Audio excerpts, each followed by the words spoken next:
Hello there, this is the Best Guy 19 coming at you with another video, and in this video we'll be briefly talking about what Kratos means when he says he was born a god, because that's quite strange. I do believe there was some retconning that happened, largely because in the early God of War games we came to understand Kratos as a demigod who was given power by the gods, such as Poseidon's rage, as we see, and then was later elevated to godhood by Athena. However, with God of War 2018, we come to have a different understanding of godhood, in that you can be born a god even when one of your parents is mortal. So, what could this mean? Well, that means that Kratos and Deimos and others were gods, essentially.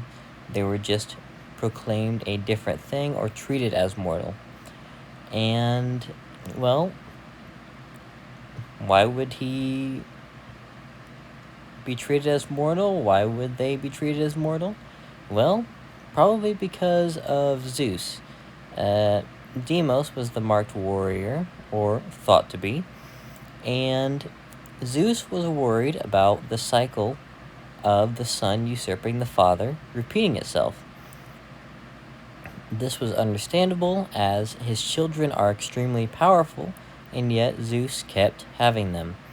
And so, it's plausible that he told them and only treated them as mortals in order to ensure that they would consider themselves mortal, and so their powers would be suppressed.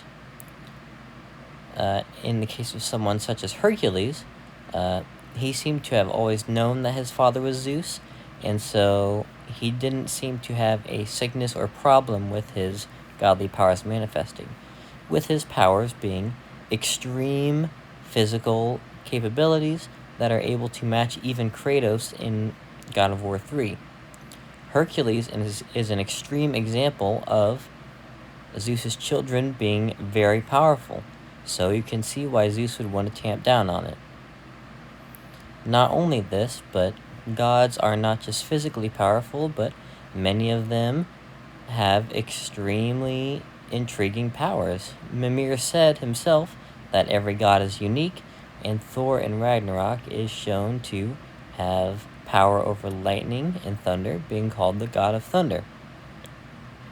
He is also shown to be able to match Kratos in a protracted battle in Ragnarok.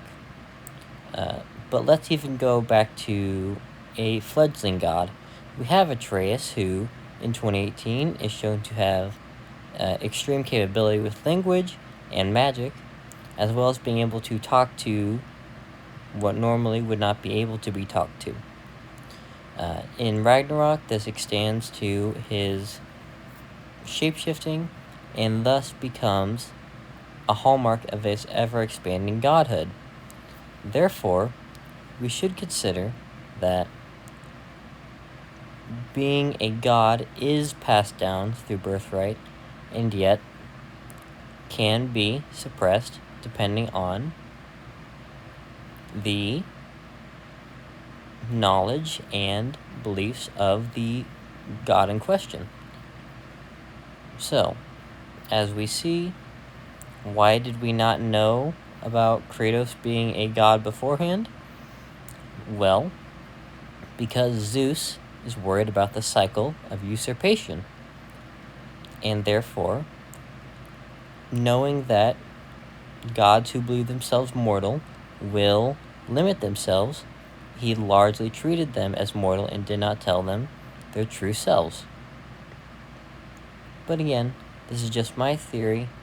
Thank you very much, and have a nice one.